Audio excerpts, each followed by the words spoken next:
Now that the New York Knicks have traded Obi Toppin to the Indiana Pacers, what's the status of his brother, Jacob Toppin?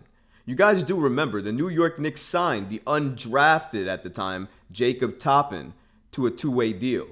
And now we saw the Summer League roster revealed, but his name wasn't on the list. So a lot of fans have been asking, what's the status with Jacob Toppin? What's going on with him? We're going to look into that and what's going on with that situation. Also, the New York Knicks Summer League roster has been revealed. So we're going to take a look at the roster, who's the coach, and all of that and so much more today. But before we get started here, guys, about 89% of you watching this video right now are not subscribed.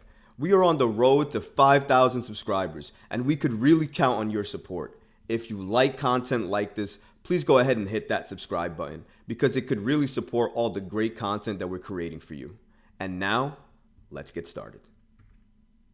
Jacob Toppin and the status with the New York Knicks has been a little bit of a question mark since Obi Toppin has been traded. So a lot of fans have been asking, what's going on with Jacob Toppin? What's his status? Why isn't he going to be at Summer League? So we looked into this, and Ian Bagley from SNY gave us the following update. According to Ian Bagley of SNY, the younger brother of recently traded Obi Toppin will not play in Las Vegas due to a minor injury. And then we looked into this a little bit further with Fred Katz of The Athletic, who gave us a little bit more information on this matter. So according to Fred Katz, Jacob Toppin is not on the Summer League roster because he has a minor injury. But the Knicks say they won't disclose the specifics of the injury. Now, this raises a couple of questions here.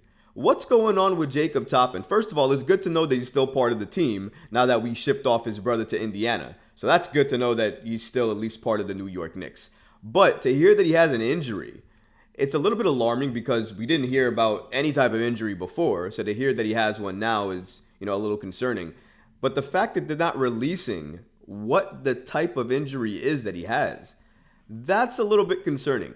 I'm not going to raise too many eyebrows at the injury because normally at this time when you're playing in Summer League with your young rookies, if they're injured or slightly injured, you're not going to really play them in Summer League because you don't want them to re-aggravate the injury or make it worse and potentially hurt their career and development moving forward. Summer League is an important way for young players to showcase their abilities and what they can do, so I understand why a lot of players want to participate in it. But if it's going to cause an injury to get worse, I'm okay with them being held out. The only issue I have here is the fact that they're not disclosing what the injury is. I'd at least like to know why the undrafted rookie that we picked up is not playing and what the injury is, because that at least would tell me what we need to protect with him moving forward. This is a little bit saddening for me because one of the main prospects that I wanted to see from the New York Knicks for Summer League was Jacob Toppin. Not because he's Obi Toppin's brother, although that was another key element that I wanted to look at, but it's also because he's actually a very good player. He has a mid-range game that is underrated, and I think his shot looks very good. Again, if given time to develop, I think he could become a capable mid-range shooter, and not only that, a capable NBA player as well. Take a look at his numbers from Kentucky. If you look here, again, Jacob Toppin is a Kentucky product. And he was signed on a two-way deal shortly after the 2023 NBA draft. Again, he went undrafted. He's 6'9" and 206 pounds. And again, he's a forward. He averaged 12.4 points and 6.8 rebounds for the Wildcats this past season after transferring from the University of Rhode Island. So he has experience. And playing in Kentucky, for more things than anything else, they teach you habits and they make sure you follow them. That's one thing that they instill in you as soon as you hit that program. So I'm very happy that he came from Kentucky, a school that has a lot of high regards for players that come out of there. There's a lot of notable players that have become stars that have come out of Kentucky. So we have to understand and respect that. I'm not saying Jacob Toppin's ceiling is going to be superstar, but what I'm saying is players from that area, when they come into the league, usually have a very strong mindset, and that helps them moving forward in their development in the NBA. So hopefully that goes a long way for Jacob Toppin. It's going to be sad not to see him in Summer League. I wanted to see if I can see some of those numbers in Summer League, see how he handles the mid-range, how he handles the shot. I would have loved to see some of that, but unfortunately, we're not going to be able to see any of Jacob Toppin, at least in Summer League for this year. But that bodes the question. who is going to be in Summer League for the New York Knicks. Well, thankfully, the Knicks Summer League roster was recently revealed, so we do actually know who's going to be part of the roster. So let's take a look at the full roster and also who the coach is going to be. So as we see here, the coach of the Summer League roster for the New York Knicks is going to be Dice Yashimoto. And of course, this is no surprise. We knew this was going to be the case because he's been really the coach of the Summer League rosters for the last few years. And I don't know if they're priming him to be a head coach in the NBA, but he's really good at coaching for Summer League. It's not for nothing to say that the Knicks in Summer League have been helped by his coaching. So you got to give him some respect and praise for that. Now, we have a couple of notable names here. We have Trevor Keels, who is the team's lone draft pick the last 2 years. He's on the roster. He's going to be joined by undrafted Fordham wing Khalid Moore. You have Jalen Martin, obviously, from the Overtime Elite, who we dove into in the last video about, so I'm very excited to see him. And then Daquan Jeffries, who signed a 2-year contract with the Knicks in March after initially joining the franchise in November on a 2-way deal. You have some other key notable names here. Obviously, Isaiah Roby is another name that a lot of Knicks fans are excited to see. Charlie Brown, another name a lot of Knicks fans are excited to see. For me personally, Keel, Daquan Jeffries, and Jalen Martin. Those are the 3 main players for me that I want to see in Summer League. Trevor Keels, again, one of the Knicks draft picks, so I obviously want to see him and see what he can do, see how far he's taken his development.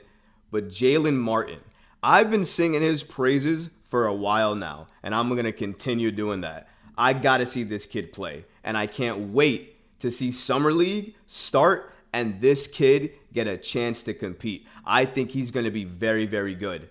For me, Charlie Ward is a legend, one of my favorite players for the Knicks in terms of point guards, right? He was a mentor to Jalen Martin in Florida. You have to take that into consideration. If Charlie Ward is giving him props and praises, I'm taking a lot of stock in that. I can't wait to see Jalen Martin and what he can do in the Summer League with the New York Knicks. But also, again, Daquan Jeffries, I really want to see what the Knicks saw in him to give him and extend him that contract. And I think we're going to see a lot of him. Him and Keels, I think, figure to be some of the key players for the New York Knicks going into Summer League this year. Let's take a look at the Knicks Summer League schedule so we know when these games are going on, so we know when we can watch these players in action. So the first game is going to be on July 8th at Philadelphia at 5 p.m. That's going to be on NBA TV. And you got the next one against the Nets on July 9th at 5:30 p.m. also on NBA TV. You got to wait all the way to July 12th to see the next game at Orlando at 8 p.m. on ESPN2. And then it's July 14th versus Boston at 7 p.m. also on ESPN2. Also, it's good to note that an additional game will be played as well too, but that game is still yet to be announced. So we have Summer League for the New York Knicks upcoming. I don't know about you guys, but I really look forward to Summer League. We obviously know who the New York Knicks roster more or less is going to be when we go into next season in terms of the core pieces, right? So we know what we're going to see from that roster. We already saw it. We might see it get a little bit better and the chemistry click a little bit more. But with Summer League, you get sometimes raw or green rookies coming in, playing against other type of rookies who have different type of skill sets, but are held in high regard as well too. Some rookies are held in extremely high regard, like if your name was Chet Holmgren. Other rookies, you may not know them at all, like Khalid Moore. But that's what's good about Summer League. It gives everybody an equal opportunity and a chance to go out there, showcase your abilities, and showcase what you can do. And I think that goes a long way into your development as a player in the NBA. You have to go against elite talent to see where you are, where you fit, and how far you can go, and also how far you still need to develop. That's going to say a lot. Jalen Martin is a great prospect right now. There's a lot of great praise and appeal around him. But in Summer League, I'm going to be watching to see what that converts into on the court.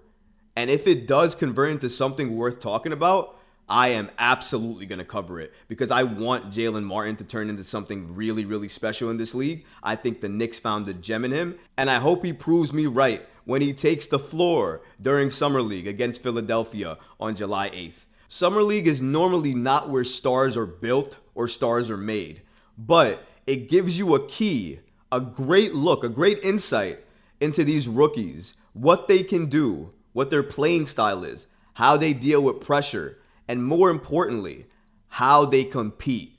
When we have these young talents on our team, we must develop them and we have to see what they can turn into. Summer League offers a great platform, not only to see what these rookies can do, but what they can do against talent that's among their skill set, among their level.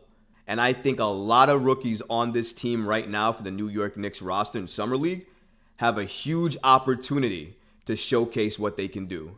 Who's going to use it? I can't wait to find out. If you like this video, go ahead and leave a comment below, smash that like button, and don't forget to subscribe to the channel. Until next time, Knicks fans. Peace.